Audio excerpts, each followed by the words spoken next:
Masters నమస్కారం. Savitri consciousness,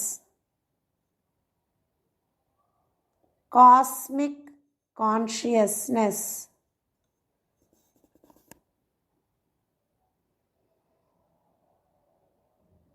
yoga teach, prana treat.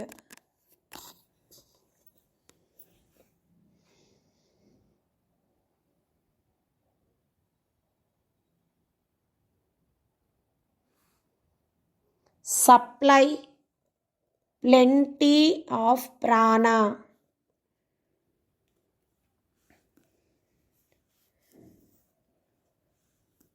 యోగి భౌతిక బంధాలను వదిలించుకోగలగాలి. భౌతిక భావనలు, ఆశలు వదిలిపెట్టాలి. లోకపు సరిహద్దులకు చేరి పరంపైకి దృష్టిని సారించాలి. పరాన్ని దర్శించగల అంతర్దృష్టిని పెంపొందించుకోవాలి. తాను కాలయాత్రికుడు, మహర్లోకాలు చేరడం తన లక్ష్యం.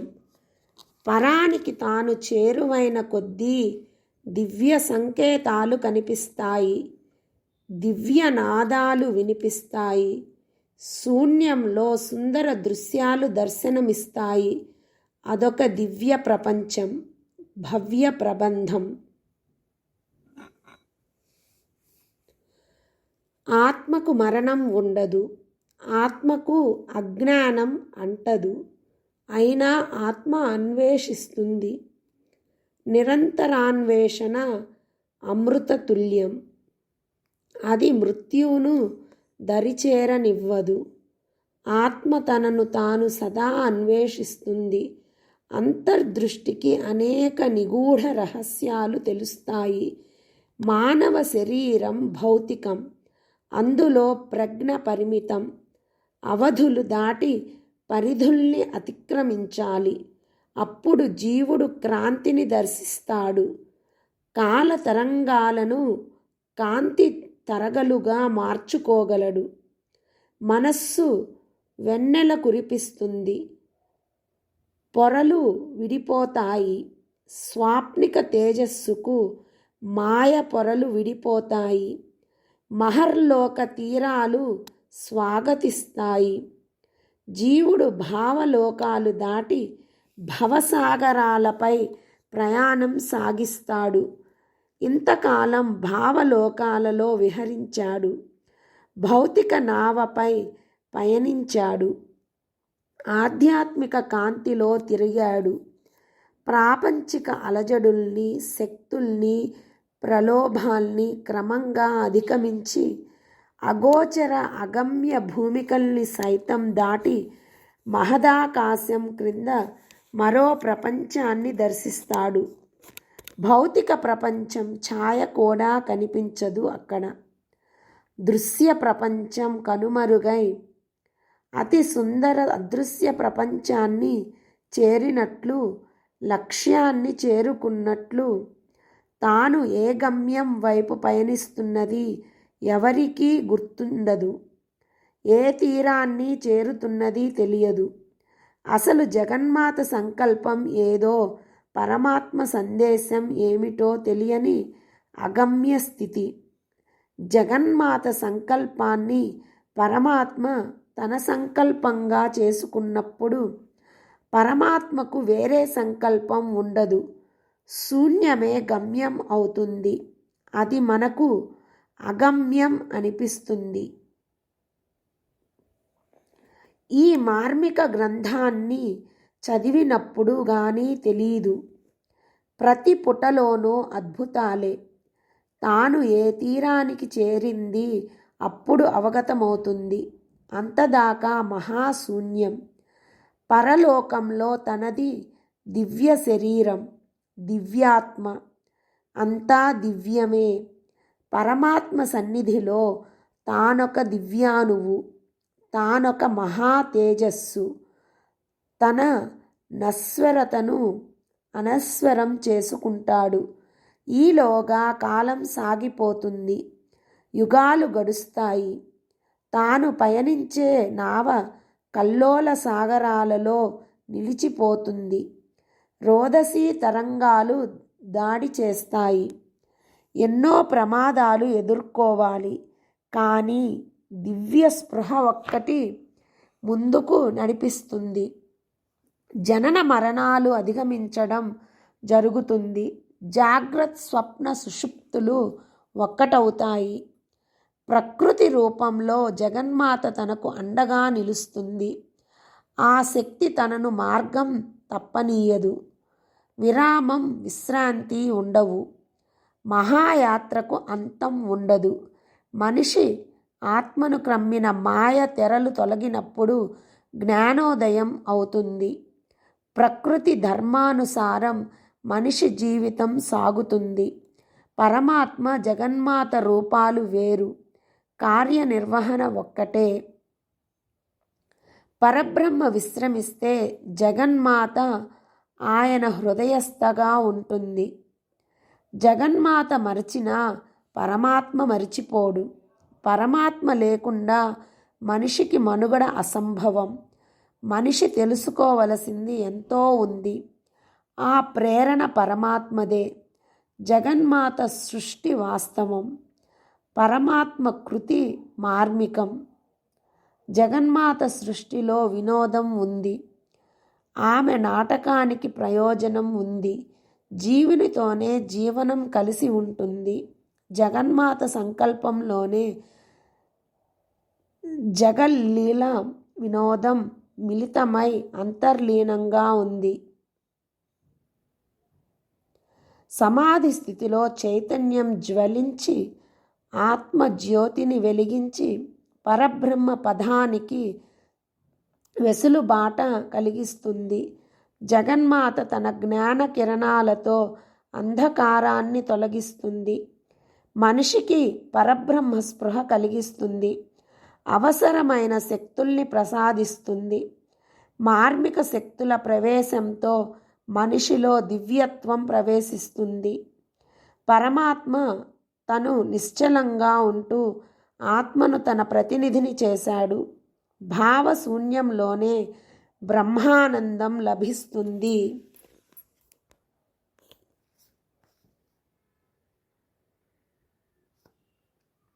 5వ అధ్యాయం రాజయోగం. ఆత్మ స్వతంత్రించి ఉన్నత పదాలలో పయనించడం రాజయోగం. ఆత్మ స్వతంత్రించి ఉన్నత పదాలలో పయనించడం రాజయోగం. అశ్వపతి రాజయోగి తనదైన మార్గంలో స్వతంత్రంగా సాధన చేశాడు. ఆత్మదర్శనం పొందాడు. అంటే ఆత్మ చైతన్యం కావడం మొదటి దశ. ఫలితాలు పొందడం రెండవ దశ. పరిణతి పొందడం మూడవ దశ. అశ్వపతి ఈ 3 దశలు దాటినవాడు. అశ్వపతి మొండిగా ధైర్యంగా చీకటిలో ప్రయాణం చేశాడు. లోతులకు వెళ్ళాడు. శూన్యస్థితిని చేరుకున్నాడు. శూన్యంలో ప్రశాంతి, ఆత్మశాంతి లభించాయి. అనుభవాలు దాటి నిజ నిశ్చల స్థితికి చేరాడు. ప్రాపంచికతను పూర్తిగా వదిలి దీవశిఖ వలె అతని ఆత్మ పైకి లేచింది. దివ్య శిఖరాలను చేరింది. మధ్యలో 1,00,000 అవరోధాలు ఏర్పడ్డాయి. వేటికి భయపడలేదు. వేటిని ఖాతరు చేయలేదు. వాటంతట అవే తొలగిపోయాయి. ఆ పైన అవే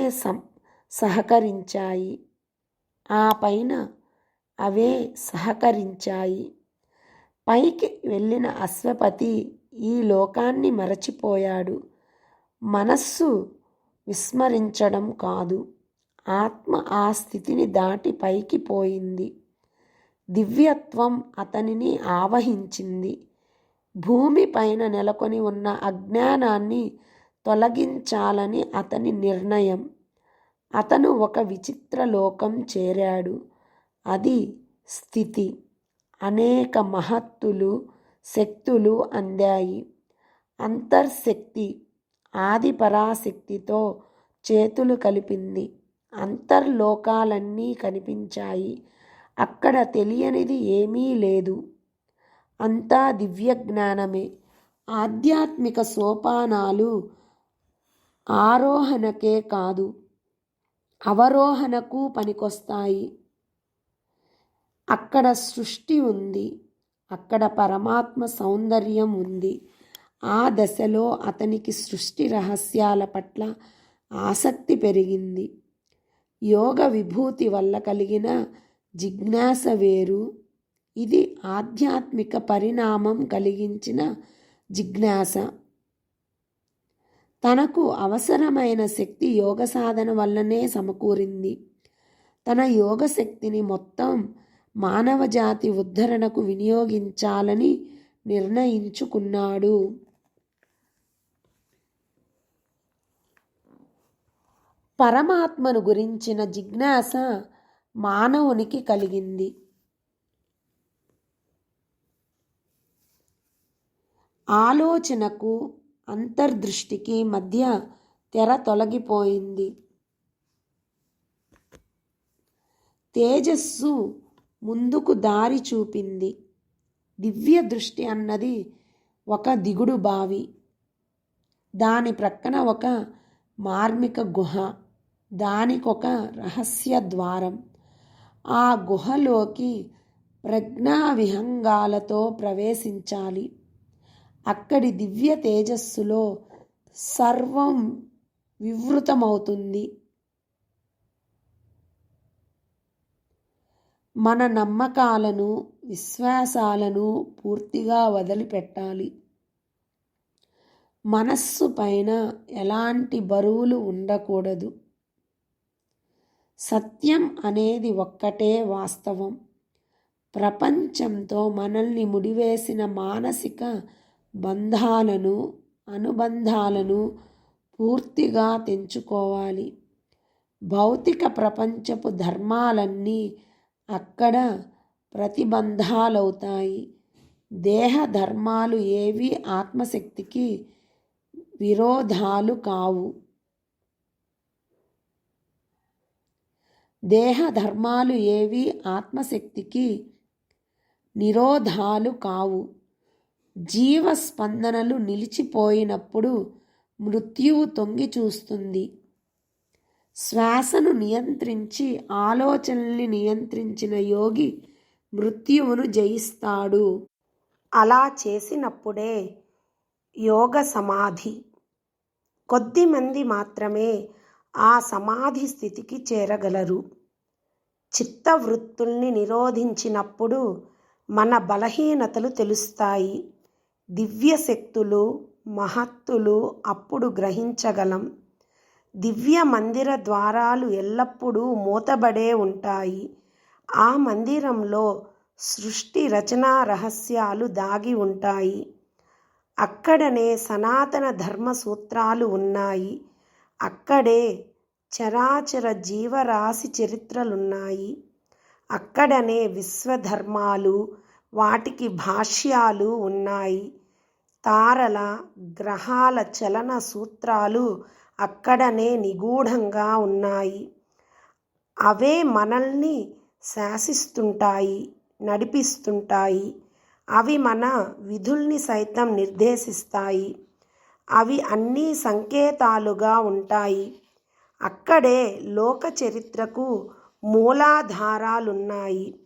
జీవుని హృదయ ఫలకం పైన ఆత్మకు, పరమాత్మకు మధ్య గల సంబంధాలు మార్మిక లిపిలో ఉల్లేఖించబడి ఉంటాయి. అది చైతన్య మందిరం. అది ఆత్మ సంబంధి. ఆ తొలి వెలుగులో, క్రాంతి నీడలో దాగిన రహస్యాలు అన్నీ సంకేతాలే. ఆ హ్రస్వ లిపిని చదవడం తెలుసుకోవాలి. జీవుడు ప్రపంచ బంధాల నుండి విముక్తి పొందడం ఎలాగో తెలుస్తుంది. ప్రకృతి మత్తు నుండి, భౌతిక మగత నుండి ఆత్మ మేల్కొని పరమాత్మను 1000 రూపాలా దర్శిస్తుంది. ఆ సంకేతాలు సంక్షిప్త లిపి ఒక పట్టాన అర్థం కావు. వాటిని విశ్లేషించడానికి పరేంగిత ప్రజ్ఞ అవసరం. వాటికి ఎవరి ప్రజ్ఞను బట్టి వారు నిర్వచనాలు ఇస్తుంటారు. అంతరార్థాలను వెదికి భావాలను విశ్లేషించి అర్థం కాని పదాలను సమాసాలను శోధించి సత్యాలను పరిశోధించాలి. ఆ మహత్తర కార్యనిర్వహణకు నియమ నిష్టల కన్నా స్వతంత్ర దృక్పథం అవసరం. స్వీయ ప్రజ్ఞ, దార్శనికత అవసరం. లోకంలో అసంభవాలనుకున్నవి జగన్మాత అనుగ్రహంతో సంభవాలవుతాయి. అందుకు మొదట దేవతలు అడ్డు నిలుస్తారు, ఆటంకాలు కల్పిస్తారు. జగన్మాత యోగనిద్రలో వాటిని గమనిస్తూ సృష్టిలోని సుఖదుఖాలను, వైరుధ్యాలను అనుభూతిస్తుంది. అనేక రూపాలుగా అవతరించి అన్నింటినీ తాను అనుభవిస్తుంది. తానే జిజ్ఞాస కలిగించి సత్య సాధనకు ఆమోదముద్ర వేస్తుంది. మృత్యు నీడలో మనిషి జీవితం సాగుతుంది. మనిషిగా జీవిస్తూ బ్రహ్మానందం పొందాలన్నది ఆకాంక్ష. అన్నీ ఆత్మ ద్వారా నెరవేరుతాయి. ఆత్మ ఆకాశతత్వంలో చేరి కాంతిలోకంలో ఆత్మ శరీరం సంతరించుకొని పరతత్వాన్ని గ్రహించవలసి ఉంది. అలా ఆధ్యాత్మికంగా పురోగమించే వారికి పరమాత్మ నిశ్చల మనస్సును అనుగ్రహిస్తుంది. బాటను నిష్కటంకం చేస్తుంది. పరమాత్మ సందేశం సదా వినిపిస్తుంది. విశ్వప్రేమకు అదే ఆరంభం. తనను సంపూర్ణ మానవుడుగా, దివ్య మానవుడుగా తీర్చిదిద్దుకోవాలన్న తపన అదే తొలి ఉషస్సు. అంతరంగంలోని తీవ్రమైన తపన కోరికగా బయటపడుతుంది. అంతరంగాన్ని యోగి తన జ్ఞాన నేత్రంతో చదవగలడు. తాను అజ్ఞానంతో, అంధకారంలో ఉన్న జిజ్ఞాసతో ఒక్కొక్క మెట్టు పైకి పోగలడు.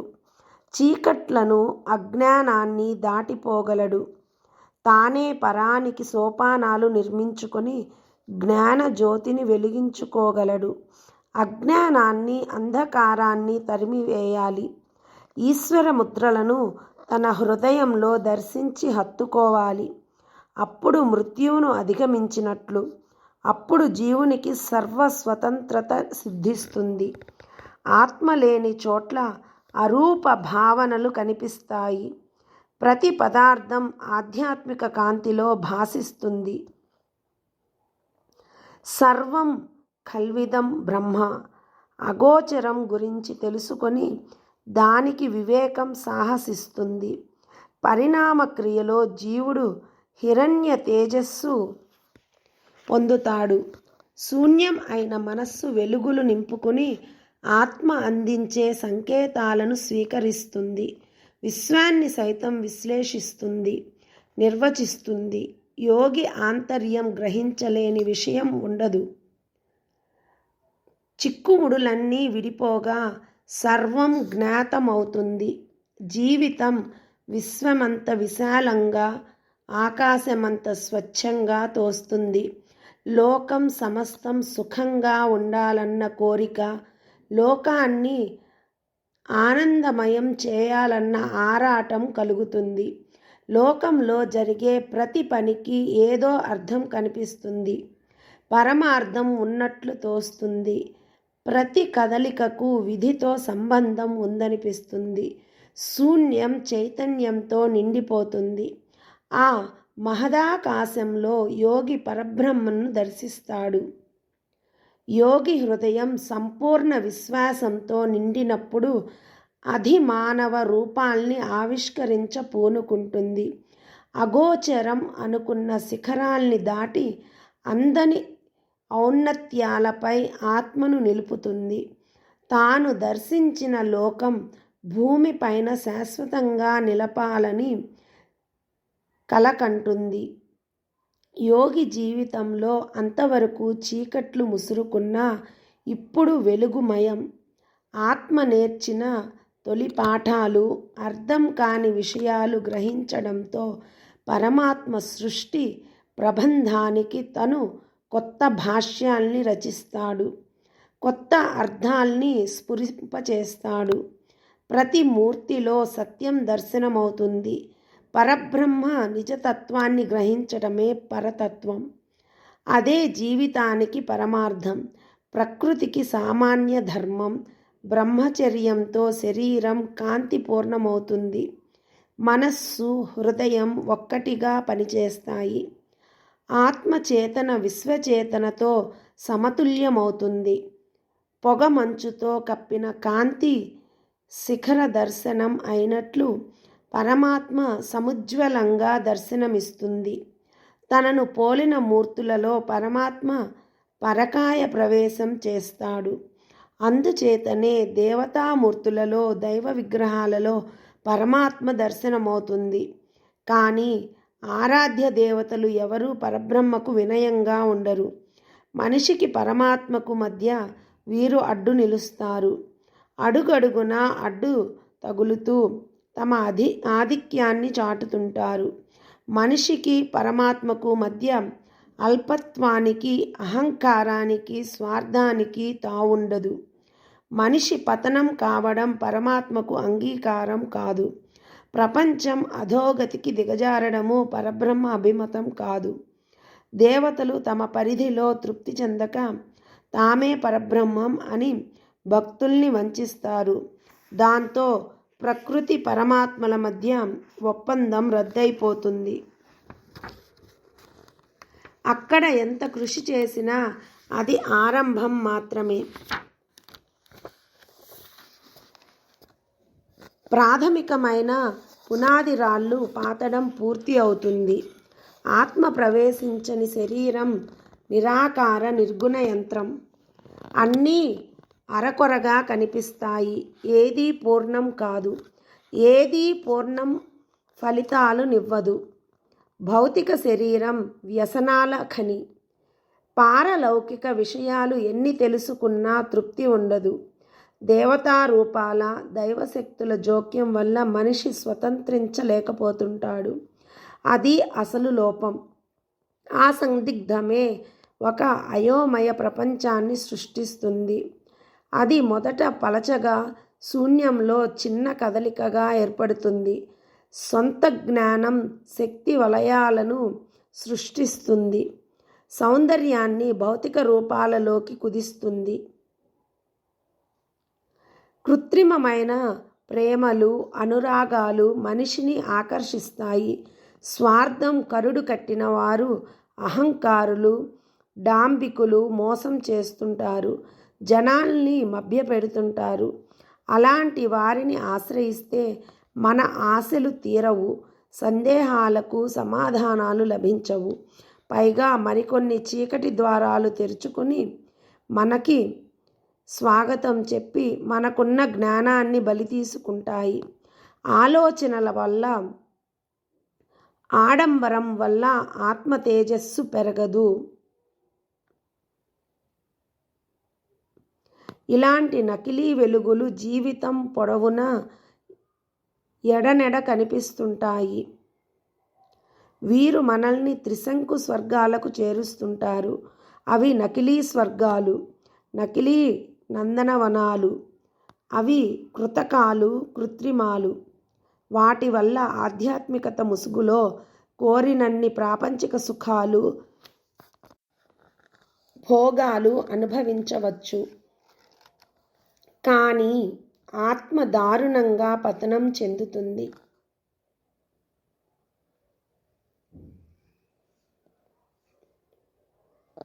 లోకంలో మనం అనుభవించే సుఖభోగాలన్నీ దివ్యానందాలకు వికృత రూపాలు. అసలు సిసలు బ్రహ్మానందానికి అవి వక్రభాష్యాలు.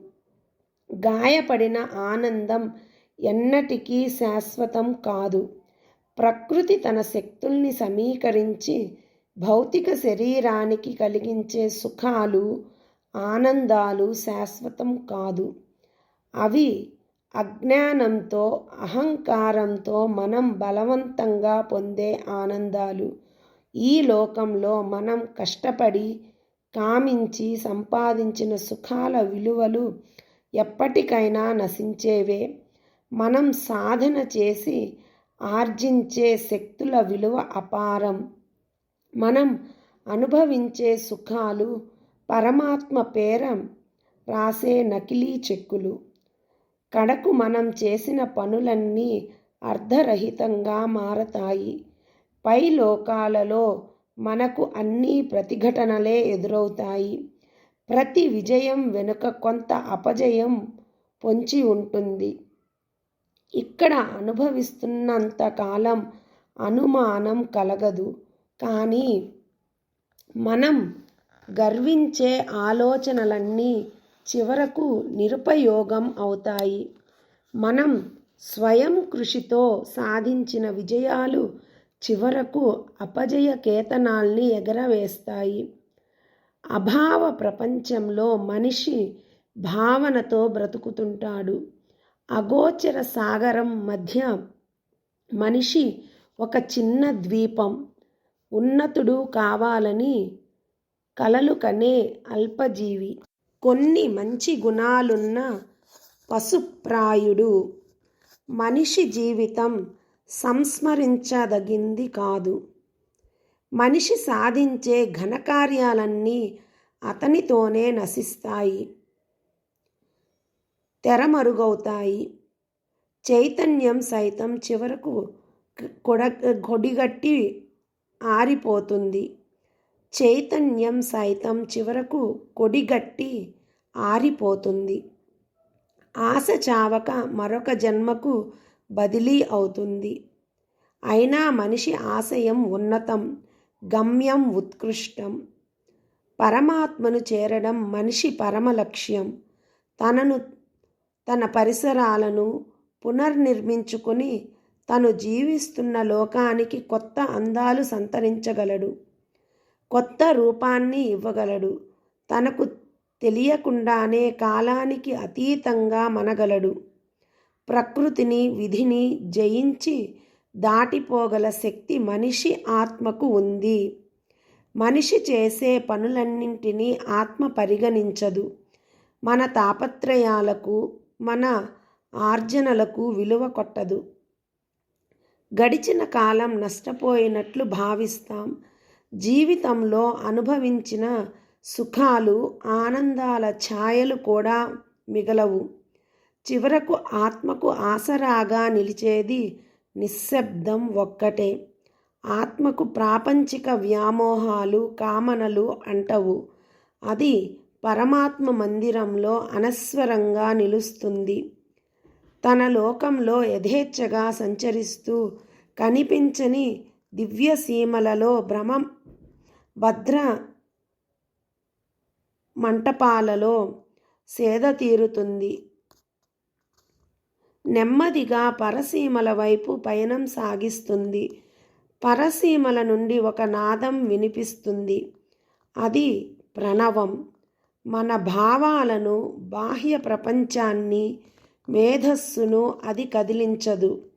జీవుడు పరమాత్మ సన్నిధిలో స్థితుడవుతాడు. ఆత్మ ఆలోచన వలయాన్ని దాటిపోతుంది. భావన అనంత పదానికి చేరువ. కన్నులలో కాంతి, శాంతి, హృదయంలో ప్రేమ వాహినులు, మనస్సులో ప్రశాంత వీచికలు. భౌతిక శరీరంలో ఒక దివ్యశక్తి ప్రచోదయమైన అనుభూతి. బ్రహ్మానందం అణువణువును పులకింపజేస్తుంది. అదే అనిర్వచనీయ ఆనందం. అదే అనిర్వచనీయ ఆనందం. మాస్టర్స్ నమస్కారం.